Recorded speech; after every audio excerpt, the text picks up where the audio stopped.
Your Steve Jones Show podcast will start shortly. The Steve Jones Show podcast is sponsored by Brewers Outlet, your beverage supermarket on Reagan Street in Sunbury.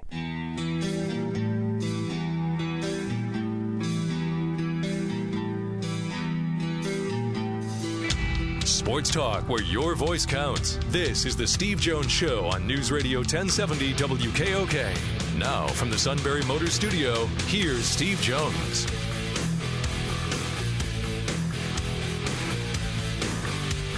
Sunbury Motors, Ford, Lincoln, Hyundai, North 4th Street Auto Plaza, Sunbury, and Sunbury Motors Kia.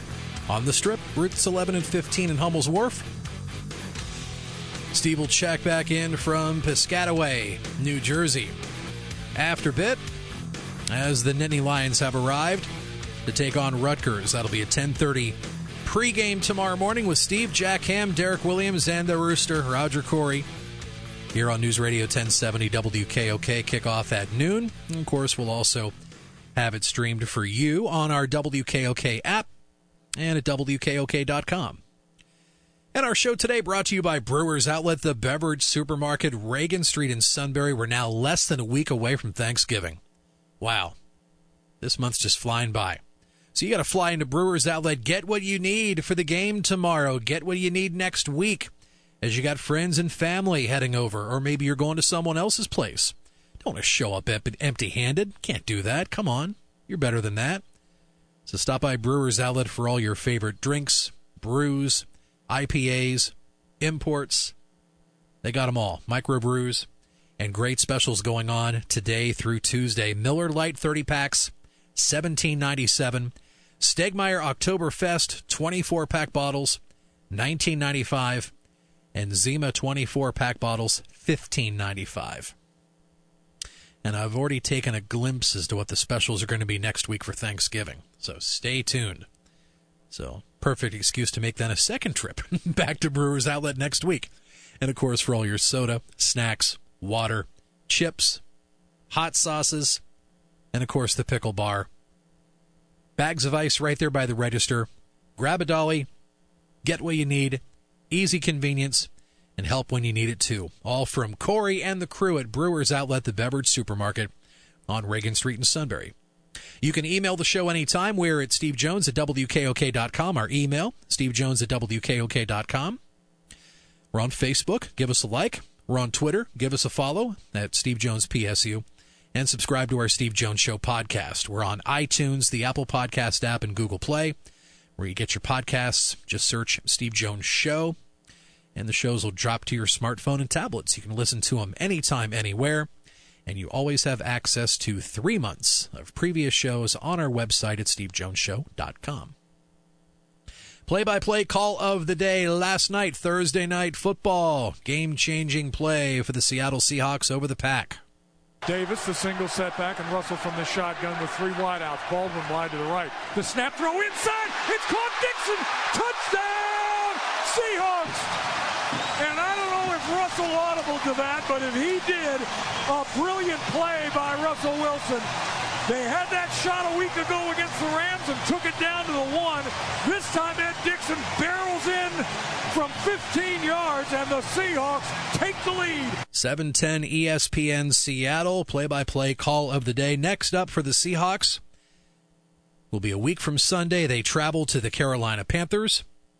And then you got a Week 12 matchup with Green Bay at the Minnesota Vikings. That'll be your Sunday night primetime game, week from Sunday on NBC. Later on this hour, we'll talk some football, do some college and pro football picks, and for the second straight day, Steve's brother, Kevin Jones, will be checking in from Connecticut. Earlier this week, checking in from the left coast, our great friend Tony Knopp, sports business conversation with the CEO of Spotlight Ticket Management. Great to be back. Hope you guys are doing well with the snow on the way. Well, we're going to find out because I'm about to go to Chicago for a game Thursday night, and the whole key is me getting back in time to make the bus to go to Rutgers. I was checking the weather in Chicago this morning. I think it's in the 20s, right? It's going to be it's going to be a chilly one. Yeah, it'll be a chilly one. The question will be getting back in here with the snow. All right. Last time we were on together, you said, Steve, we need to talk about the expansion of the college football playoff. Money's going to dictate all of this in the end. Yeah. It doesn't take a genius to know that. What are you hearing from people who are involved corporately with CFP that have their money invested in, and what direction would they like to see it be? They can't get enough money into college football right now. I mean, when you're talking about baseball's dropping off and losing some sponsors and losing some attendance, and you're talking about, the rise of the MLS and the NFL trying to maintain its perch atop, everything. What gets lost in the shuffle amongst the corporate sponsors is college football, and college football is as healthy as it's ever been. And not only is it as healthy as it's ever been, it's actually a little bit in the Stone Age still in the way that it's run on the business side. So there are sponsors lining up to get involved, even with conferences that are struggling. The Pac-12 conference out here is not doing well.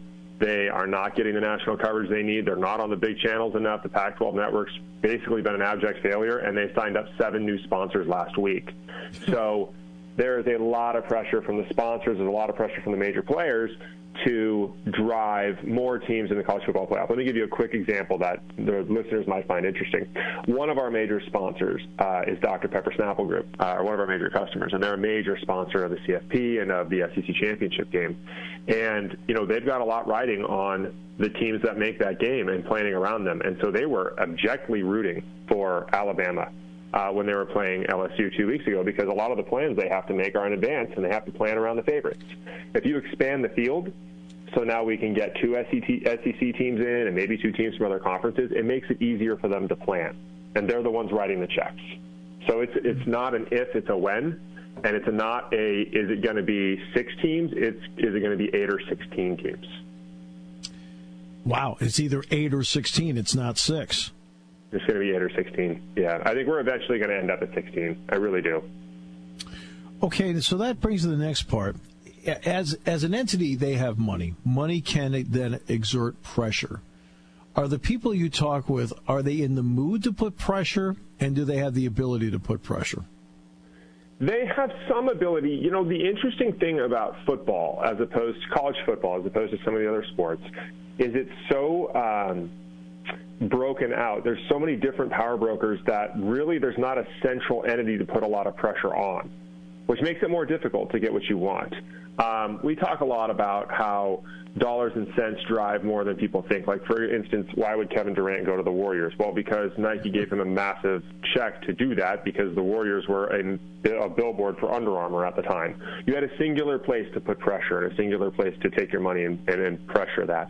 You don't really have that in college football. You have all these different conferences that are working together, but they're always threatening one another, and they're making different dollars, right? If you're the Big Ten, you've got a pretty good network going that's making you money, that's getting you the exposure. If you're the SEC, you've got a wonderful deal with CBS. If you're the Pac-12, you're a little weak right now. If you're the ACC, you're a little weak right now.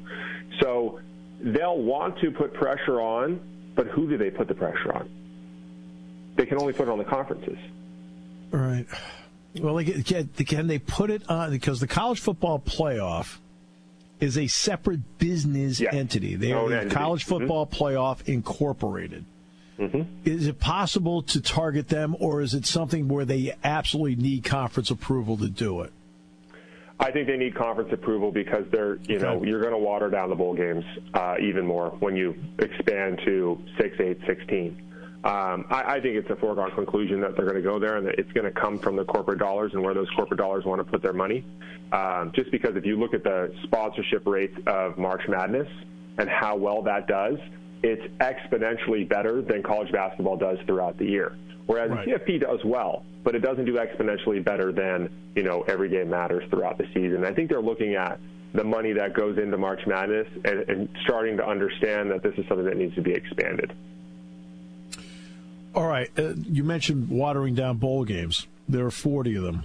Last year, of the 40, which includes the college football playoff, 39 of them had one thing in common. They all had more than 1 million viewers. Yep. You have a lot of people saying, there are too many bowl games. But if you're in a business, I realize attendance-wise it's shaky, but if you're a business, you have to love the 1 million-plus viewers with your logo in the field. Oh, that's all they're doing. I mean, the reality is most of these sponsors, you can find, if you go and look at the bowl registry for this year, there was a number of them last year that was really interesting. You'll find people who are sponsoring a bowl game that's nowhere close to where their business is, and there are no customers in the area for that business, right? The Bahamas Bowl being sponsored by an auto manufacturer that's in, South Carolina, who's trying to sell to people in Texas. But that's the reality is people are tuning in because gamblers are tuning in and because you need something to watch, and it's still live TV. So, we're not far off. It's already happening from basically playing bowl games in what's almost like a studio. I mean, these bowl games they're sets, so to speak, for a game to play where you have, anywhere from, there's bowl games, as you've seen, where there's 3,000 to 14,000 people in the stands, and they're handing out tickets to anybody that'll go. And it doesn't matter. People look at that and say, what a waste, nobody should go, et cetera, but the exposure makes sense. The ratings are better than almost anything else on TV at that time. And that'll continue to go. Those bowls don't really care about the CFP, right? They've got a good business going. They've got it figured out. They got a couple of sponsors here and there. They're slapping a logo there. The ones that are really worried about it are the traditional bowls, the rose, the cotton, the orange, et cetera, because what you're doing is you're relegating them year over year. And, they've already been relegated by the CFP. I know they're hoping to continue to have the same pomp and circumstance, but not having the final at one of them has hurt them.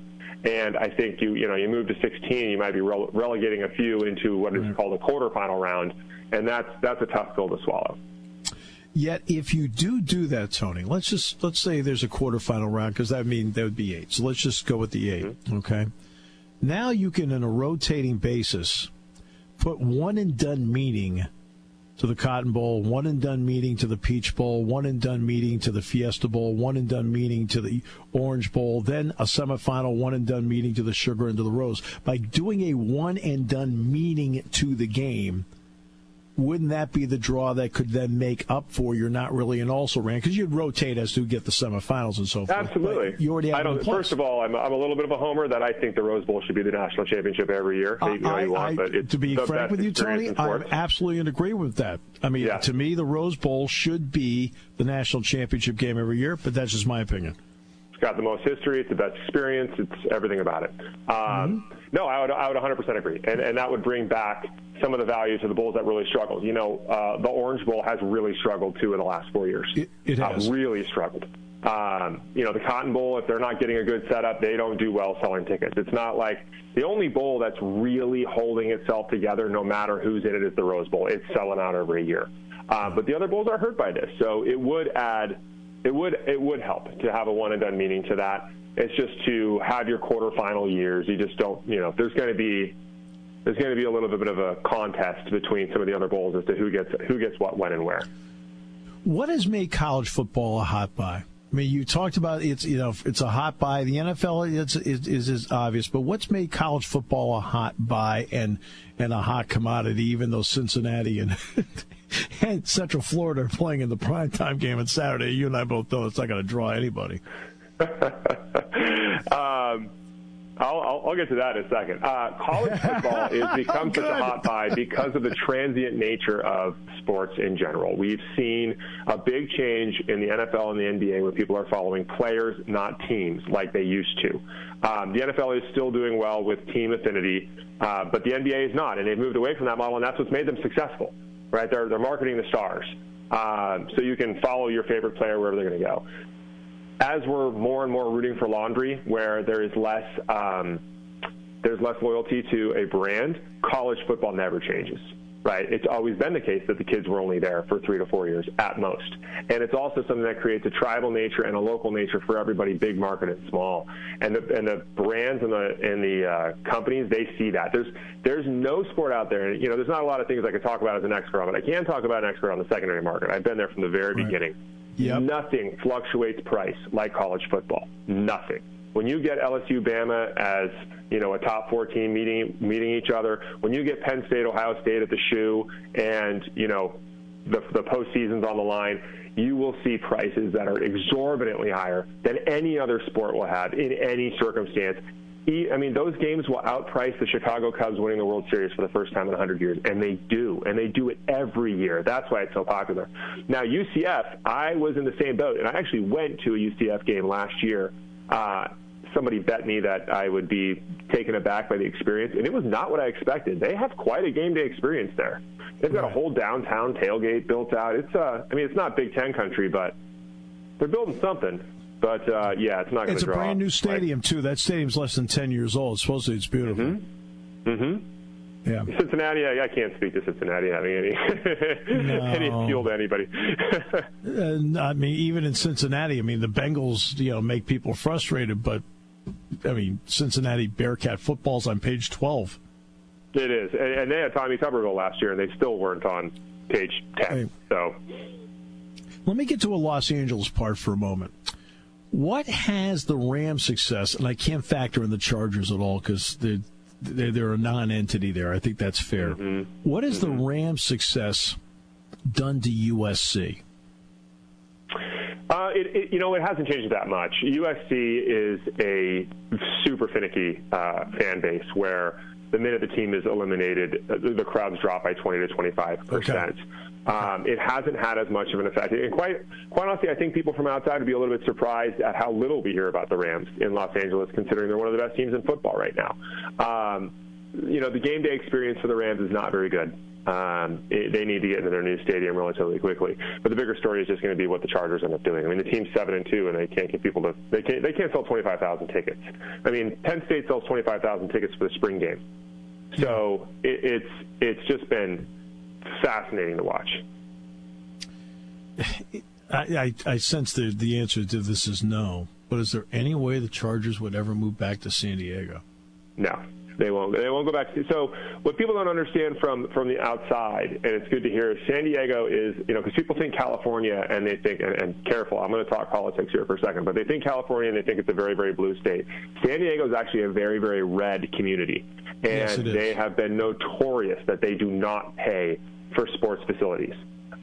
For the Padres to get Petco Park, they almost lost the Padres. There's no way that community is going to vote that through. In fact, they just voted down a ballot measure to convert the Chargers' old stadium into a stadium that could host an MLS team. Instead, what they're going to do is what they call SDSU West, so the San Diego State University Campus West, and they're going to try to expand the stadium there so that it can host an MLS team, even though you and I both know the next two MLS teams are going to Austin and to Colorado, or Missouri. That's what they're trying to do down there. There's just no way for the Chargers to go back. And they are lost in Los Angeles. There's no answer in Los Angeles. It's people do not care. Okay, the Rams are obviously a highly entertaining team. Kansas City's going to take on the Rams. What was the purpose of putting that game originally in Mexico City in terms of the financial part of it? And what about moving it back to Los Angeles? Well, the number one problem was the Rams' attendance last year wasn't the best when they made the decision to put those two teams down here this year. So you look at the Rams now, and they're doing pretty well. They're averaging. So what they've done is they've actually cut attendance in the Coliseum by 20,000. They put up tarps so that they can announce a sellout when it's 75,000 people. And even at that rate, last year they weren't selling out games. So I think the NFL looked at it and said, hey, listen, we got to move. We need to have a game in Mexico City. We need to have two big draws. Let's put the Rams and generally they ship, the Jaguars to places in those situations. Last year was the Raiders. The Rams are just one of those B-side teams right now that they can move around. So they moved them down there. The field, they actually canceled the game yesterday. The rumors had started that they were going to cancel the game 4 or 5 days ago. What's generally happened in the past when they cancel games is they give tickets away for the new game. What the Rams actually did was go and invoice everybody for the game immediately, all their season ticket holders. And it drew a huge backlash because a lot of the season ticket holders have already bought their tickets to Mexico City. And none of the travel is going to be paid back. Yeah, and this is not the first time this has happened. And the guy who sued the league last time was Michael Avenatti, who's making a ton of headlines for himself on the political side now. Right. Yeah. So far we've worked in Red State and we've worked in Michael Avenatti. And we've stayed out of trouble. And so far we've stayed out of trouble. Okay, I know what the NFL wants to do, Tony. They want the goal, and Roger Goodell's been open about this, he wants it to be a $25 billion industry, and $25 billion, I believe, is the number he has stated. They're right around $14, $15 billion right now. So obviously the avenue to get there is the international one. Yep. So they have some games in London, this game in Mexico. Is the NFL doing a good enough job in the corporate structure of this company with its sponsors of making sure that the current markets they have in this country are strong enough to have the games? I think so currently. What they're really leaning on right now is ratings. If you talk to anybody at the NFL, they're going to say ratings, ratings, ratings, ratings, ratings. They almost don't even care about the attendance because what most people don't understand is when you report attendance on the NFL side, you don't report premium attendance. So, and you don't have to count those as sellouts. So, for example, if you're Jerry Jones and you have 300 suites at AT&T Stadium, all of those people in those suites don't get accounted towards a sellout or not, and they don't get accounted towards attendance or not. So the attendance numbers are relatively wonky when you're talking to sponsors, but what they are talking about is ratings. And the NFL is all 10 of the highest rating events on television every year, and they know that. So what they're trying to do is find a way for a soft landing into London and Mexico City. London makes a lot of sense because Khan owns the team over there already, Fulham, the soccer club, and he has put in a bid to buy Wembley, which he's pulled out of in the last month, but nobody actually believes he's pulling out of that bid. The belief is that he's eventually going to buy Wembley Stadium, and it's going to be somewhere that the Jaguars can play. I thought that was a negotiating ploy, actually. What's that? I thought that was a negotiating ploy by him, all the way. Actually. 100% a negotiating play. So I think that's where the soft landing is going to be. I think they're doing a pretty good job with their corporate sponsors about getting that traction. The difference is it's just doing business with corporate partners in Europe is so much different than it is with American and North American sponsors. The NBA has done a really good job of integrating the European basketball leagues. And eventually those I think we'll see them grow the way the UFC has grown, where they actually acquire other leagues. If I had to bet, I think that's what's going to happen. They're going to have the G League here. They're going to have developmental leagues in Europe, which are eventually going to roll into, professional clubs. So that's where I think we're headed. The NFL's battle is there are no clubs that have really any reach whatsoever in Europe or in Mexico, and they're going to try to plant them there. Right. And, yeah, you mentioned the G League and so forth. I mean, that's almost like the next avenue where you can have your control over your own professional minor league and sell it as if it's a pathway to big league. Maybe the Alliance of American Football is that. Maybe. You've got that, and you've got the XFL coming as well. So you're going to have, competition, so to speak, here in the States. But these are minor leagues that are playing at a different time than the NFL, and it's not expanding. So you have a saturated market that you're just trying to catch on to, the sides of, as opposed to, and I mean, it's like the USFL, remember that back in the 80s. But it's a little bit different when you're talking about European expansion and South American or Central American expansion. Now, obviously, coming up, Phil and Tiger's a pay-per-view event. We know when Mayweather fights, it's always pay-per-view. That's the way most big boxing matches are. A lot of people don't realize, like this weekend's Iowa State Texas games on Longhorn Network. In the agreement, Oklahoma is allowed to do one pay-per-view game a year. And this year was against Army. Is that a potential avenue down the road, and how would corporate sponsors react to a single pay-per-view event for a football game in a year? I think corporate sponsors will revolt against it, to be totally honest, and here's why. I agree. It's about reach.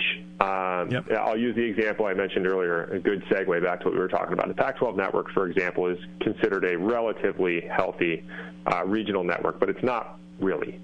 Compared to the Big 12 or the Big 10 network, it's peanuts. They get about 20 million reach. When you're talking about a primetime game between Oregon and Washington, you get about 20 million viewers, tops, right? If you're playing that game on a Fox affiliate or on an ESPN affiliate, not even in prime time, you're getting 80 million eyes, right? And we're talking about games that are, a lot less appealing to people to watch. Fresno State versus Boise State, games like that generally do fairly well. So when you're taking that inventory and you're moving it behind a paywall, now what we're doing is we're taking what the corporations are trying to sell to in a demographic, and you're slicing that demographic by three quarters, right? If I'm trying to sell toilet paper to middle market and below, to the middle class and below, now I'm not going to even try to advertise with that game because they're not going to buy that game. They can't. They don't have the disposable income. My entire value prop is my toilet paper is 8 cents cheaper than the next guy's. Right? So it's going to be a real problem, especially when you start talking about the traditional sponsors and the traditional partners.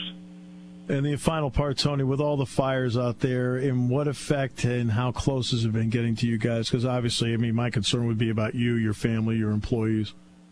It was 160 yards from our home. It was right there, and it burned in the parking lot of our office. Everybody was out in time. It is the precision with which they figured these things out is quite incredible. They reached out to us at 6 o'clock on Thursday night saying there's a fire 11 miles away that our models show could be on you guys within 3 hours. You need to leave now. And everybody did. There's no hesitation around that, and the fire was there within 3 hours. Their precision is amazing. They're heroes. They know what they're doing. So everybody's safe, everybody's healthy. I really appreciate that. We were laughing that hopefully it'll be worth it in 2 months when we're sitting in the sun. Exactly. I hope you are. Again, we think the world of you. So thanks so much for the time. Hope you and your family are doing great. All the employees are doing great. And from us to you, a well-deserved and happy Thanksgiving. I appreciate it. Hopefully we talk again soon. SMC is where you want to be for your next new F-150, and everything starting with E. Make 2018 a November to remember with savings up to $13,000 on your next new Ford F-150. Sunbury Motors has F-150 starting at $25,669. All SUVs starting with the letter E will plummet in price for SMC's November to remember. 67 Ford Escapes, 23 EcoSports, 22 Explorers, all at one location. Brand new Ford Escape starting at an unheard of $17,820. If you haven't looked into the all-new Ford EcoSport, now is the time. 2019 Ford EcoSports start at $19,880. SMC has the SUV that started it all, the Ford Explorer, for under $32,000. Hurry in now to SMC so you can show off your brand new Ford at Thanksgiving dinner or to your buddies at Deer Camp. Sunbury Motors in the North 4th Street Auto Plaza, Sunbury.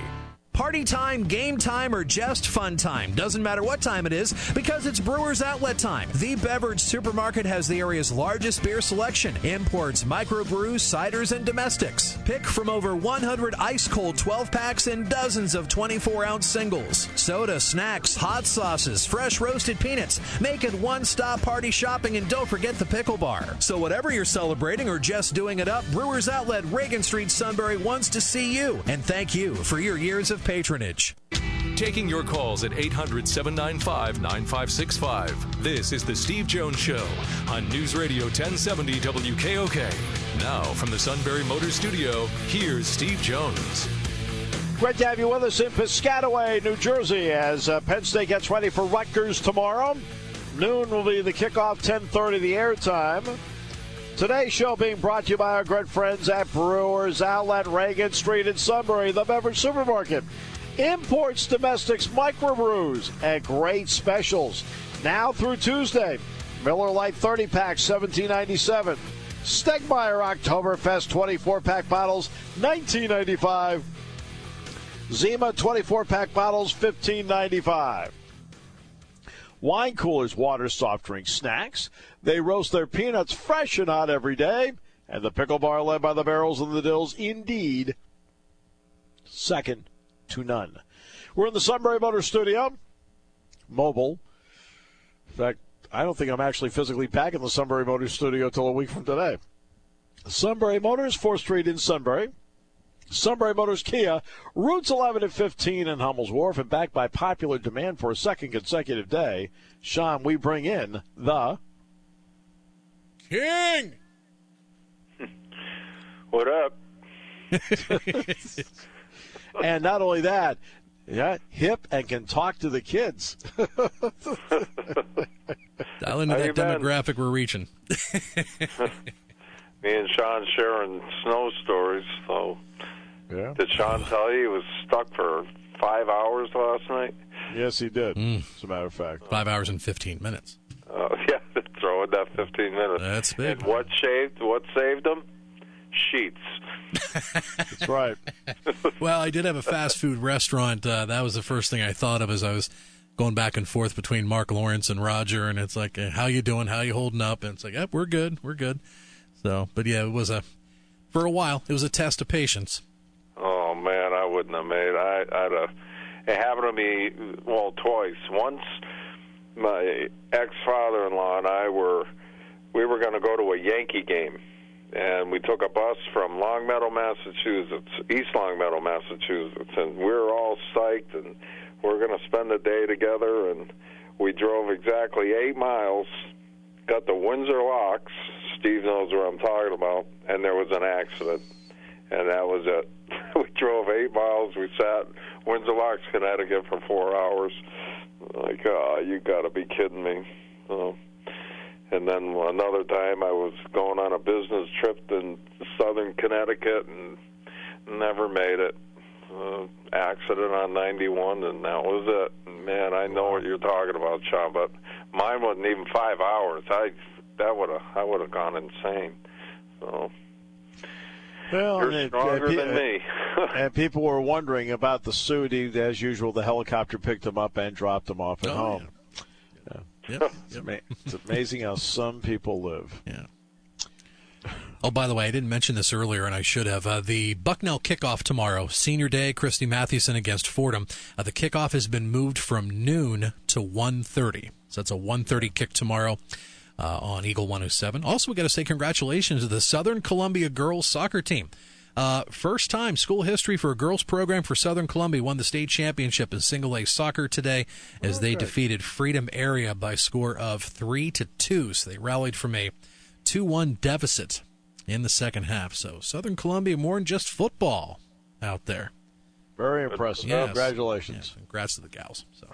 Hey, when we were in Sunbury at the hotel we were staying, they were having the big cross-country tournament. That's right. Bucknell hosted that weekend, yes. Yeah. And Patriot League Championships. All the teams were there. Yeah. Lehigh, Holy Cross from Massachusetts. They're both Lafayette. Colgate. Yeah. I mean, when it comes to running, I think for the most part, people have said they felt that we were running from reality. All right, so well, a lot of really thin people at the hotel. Yeah. But man, it was more. Remember how it was raining, and they had to run that day, that Saturday, and they were all like, carb loading and all that stuff down in the breakfast room. We do the same thing. We carb load all the time. We don't run. Oh, is there something I'm missing? You walk briskly.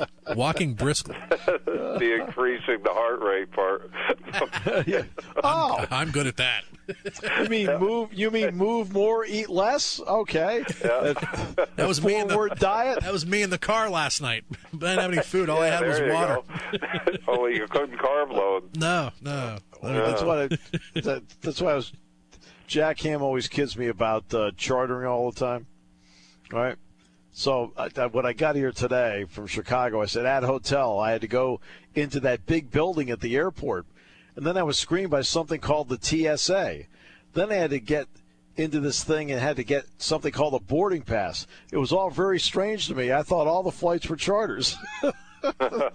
And he's texted back, "Welcome to the real world." And I texted him back, "It's frightening out there. You haven't lived until you've taken the Newark to New Brunswick Amtrak," which I did. That's tough. At this hour, no. At 3 a.m., they've referred to it as, quote, the drunk train. Did you make believe or did you get drunk? No, just kind of hung and just looked around and imagine what it was like at 3 a.m. And that disappeared right away, and I called a cab and at the train station and got to the hotel.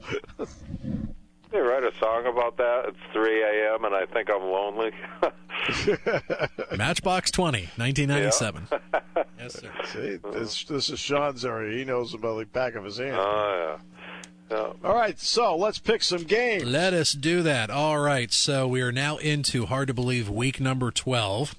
All right, Steve, you and I last week both came in with records of 5-1, and because of not one but two epiphanies from the King, Kevin was 3-3.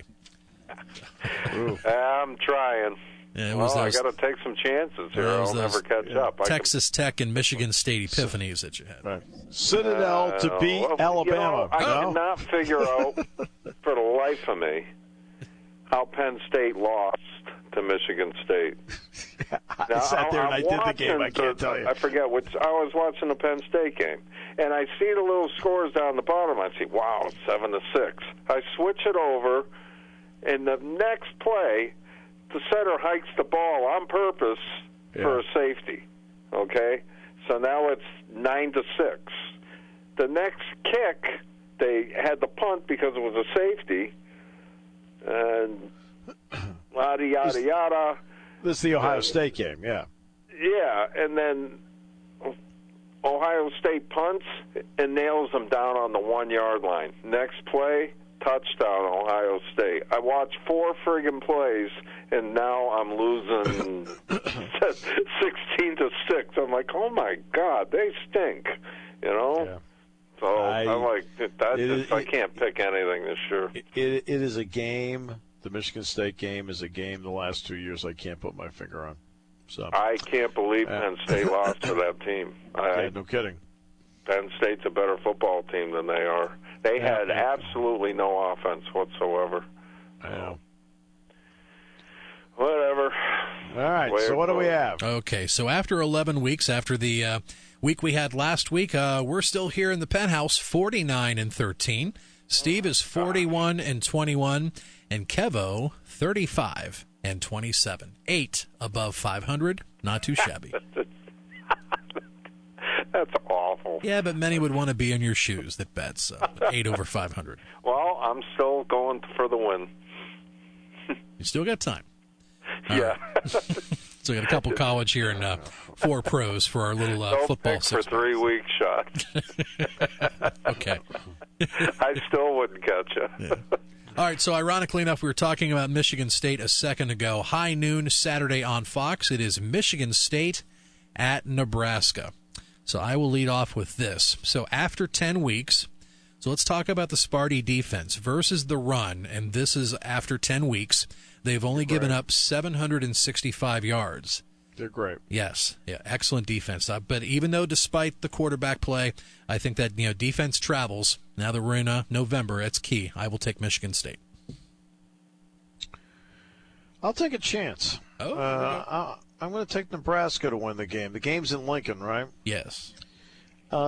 It goes back to what Kevin talked about. I don't think Michigan State scores enough. I mean, now that Felton Davis, one of the things, you lose guys. Felton Davis, who was by far their best receiver, they lost him for the year. And I just think Adrian Martinez is playing really well at quarterback. We'll go with an upset, Nebraska to beat Michigan State. There is no question in my mind Nebraska's going to win this football game.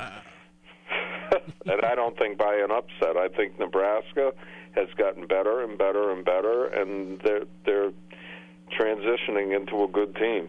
You know, they didn't have a great year, but they played well the last few weeks. Well, I think that and the fact Scott Frost is just due for an impressive performance at home as well. So yeah, so I watched them play, and they look good. You know, I mean, they're missing some components, but Michigan State, I can't. That offense just kills me. The defense is very good. I mean, Ohio State won the game, but they didn't beat their defense.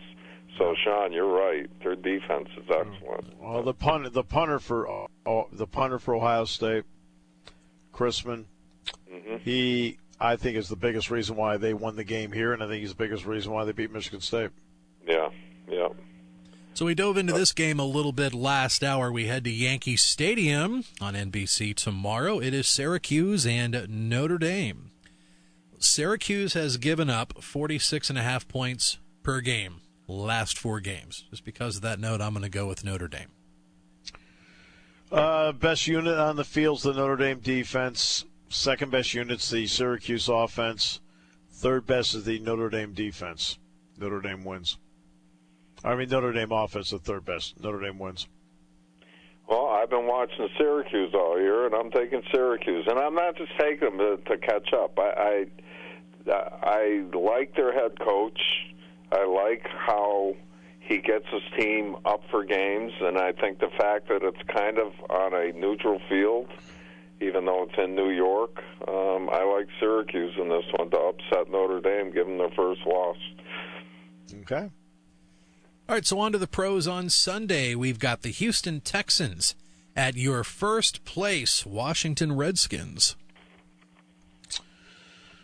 Well, boy. Bills team got off to an 0-3 start. And then Bills teams won 6 in a row. Had a bye week. I think I'm going to go with Houston to win, even though it would be a mild upset. I'm also taking Houston. Yeah, I've got the Texans also. Not to disagree, I don't think it's an upset. Washington, not a very good football team. Well, they're the team in first place in the division. Week. Yeah, they're first place in a weak division. I mean, they play someone good that can't beat them. So, I like Houston. So. Eagle 107 Sunday afternoon, pregame at 3. The Hall of Famer Merrill Reese with the call at 4:25 in the Dome. You've got the Eagles and the New Orleans Saints. Oh. Kansas City, the Rams are both outstanding. Yeah, you can argue the Saints might be the best all-around team in the NFL right now. They'll beat Philadelphia. Kev, go ahead. I got the Saints. I don't see the Eagles. The Eagles are a mess right now. I don't know what happened with them. Super Bowl hangover, what it is, but one of their players admitted this week, he said, I really admire the Patriots, that they could do it year after year after year, or a team like the Steelers. So he said it's hard to repeat because we're the biggest show in the league, and we have not responded at all. So I think they've got internal problems. I got the Saints. I was surprised that Golden Tate, I would have thought Golden Tate would have got more touches on offense, just with coming in on the bye week, and I think he's in on maybe 20 plays, somewhere between 20 and 25 plays. I just thought he would have made a little more bigger of an impact in that game against Dallas last week. But. Yeah, well, you don't know how many. You don't know where they played. You don't know how many plays he knows in their playbook. Yeah. I mean that's the key. He may not know enough plays in the playbook yet. I know we're running out of time, and not to interrupt.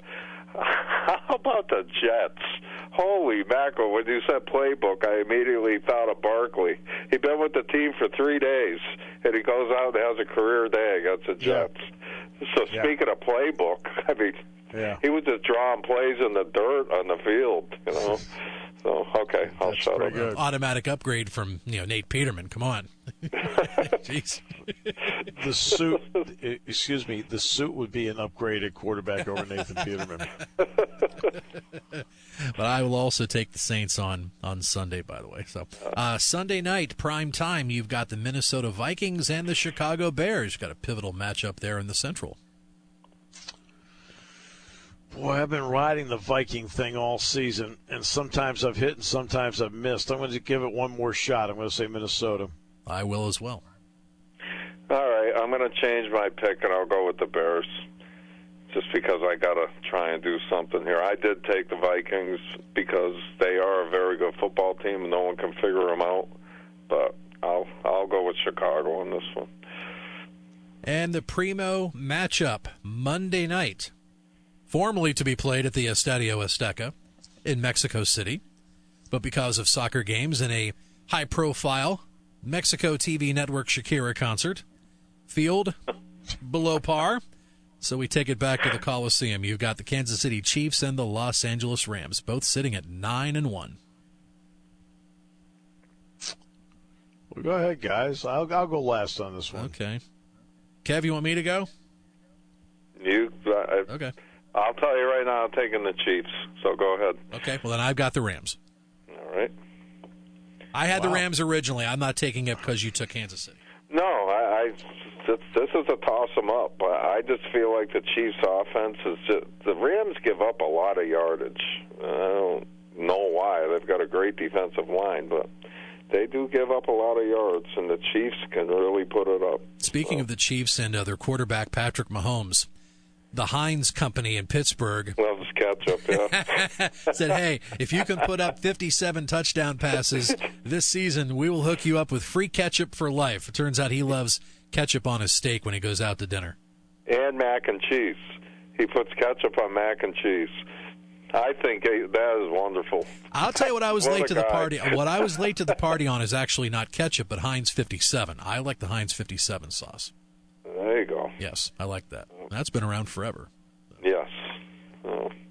All right. I got the Rams. I'll take the Rams. Okay. This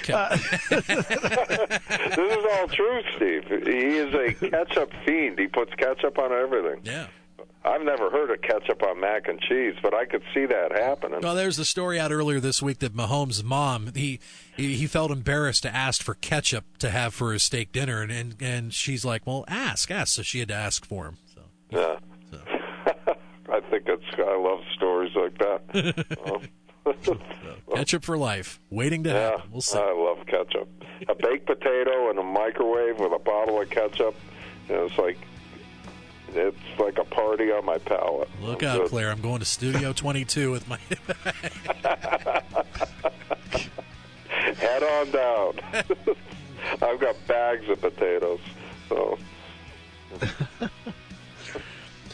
Noon tomorrow, 10:30, the airtime. Penn State and Rutgers here on News Radio 1070 WKOK. Have a great weekend, everyone. And we'll talk to you Monday, we think, from Mexico. Cool. That's neat. That's if everything works. Fingers crossed. Your station for news, weather, business, and CBS Sports Radio. News Radio 1070 WKOK Sunbury and on WKOK.com.